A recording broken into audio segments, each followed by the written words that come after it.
여러분, 출애굽기 2장 5절에서 10절 말씀을 보면 한 가지 놀라운 이야기가 펼쳐집니다.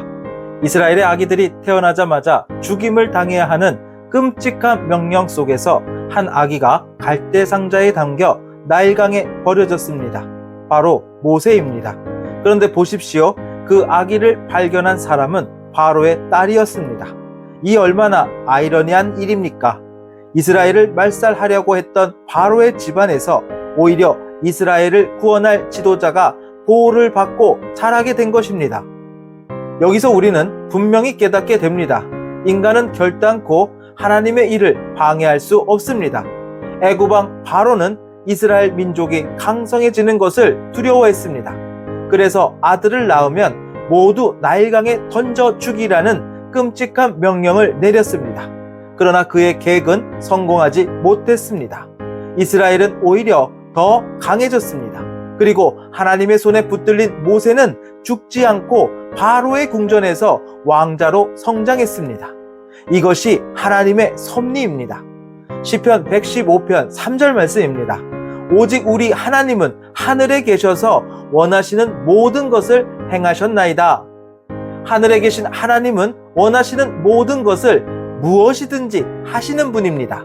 아모스 4장 13절 말씀입니다. 보라, 산들을 지으며 바람을 창조하며 자기 뜻을 사람에게 보이며 아침을 어둡게 하며 땅의 높은 데를 밟는 이는 그의 이름이 만군의 하나님 여호와시니라. 이 원리는 예수님의 구속 사건에서도 그대로 나타납니다. 그 당시 종교 지도자들은 예수님을 죽임으로써 하나님의 구원 계획을 무너뜨리려 했습니다. 그러나 하나님은 오히려 그 사건을 인류 구원의 결정적 기회로 삼으셨습니다. 사도행전 5장 30절에서 31절 말씀입니다. 너희가 나무에 달아 죽인 예수를 우리 조상의 하나님이 살리시고 이스라엘에게 회개함과 제사함을 주시려고 그를 오른손으로 높이사 임금과 구주로 삼으셨느니라. 사람들은 예수님을 죽임으로 하나님의 일을 막을 수 있다고 생각했지만 오히려 그 사건을 통해 인류 구원의 길이 열렸습니다. 이것이 바로 하나님의 놀라운 역전의 역사입니다. 여러분, 하나님은 누구십니까? 우주 만물을 창조하시고 세상 모든 일을 주관하시며 섭리하시는 전능자이십니다.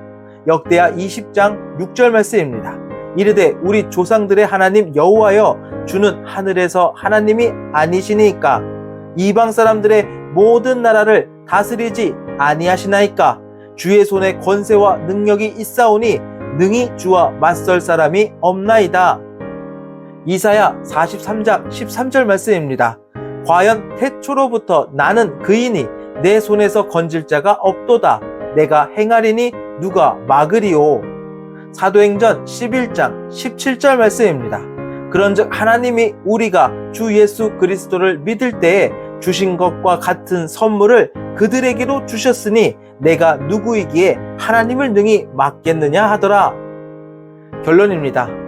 우리는 확신할 수 있습니다. 하나님께서 우리를 위하여 세우신 구원 계획은 반드시 성취됩니다. 세상의 권세자도 사단의 계략도 인간의 어떠한 시도도 하나님의 일을 막을 수 없습니다. 모세를 보호하시고 예수님의 십자가 사건을 통해 인류를 구원하신 그 하나님께서 오늘 우리를 향한 구원 계획도 반드시 이루어 가실 것입니다. 그러니 두려워하지 마십시오. 하나님의 섭리는 인간이 막을 수 없습니다. 기도드리겠습니다. 전능하신 하나님 아버지, 세상의 권세가 아무리 강할지라도 하나님의 계획은 결단코 무너지지 않는 줄 믿게 하여 주시옵소서. 우리의 눈이 세상의 계략을 두려워하지 않게 하시고 하나님의 역사를 바라보게 하여 주시옵소서. 하나님의 권세와 능력 앞에 감히 맞설 자가 없음을 깨닫게 하시고 오직 하나님만을 의지하게 하옵소서. 하나님께서 오늘도 우리를 향한 구원의 길을 반드시 이루어 가실 줄 바라보게 하옵소서. 끝까지 주님의 역사하심을 찬양하며 구원의 은혜를 붙들게 하옵소서. 예수님의 이름으로 기도드립니다. 아멘.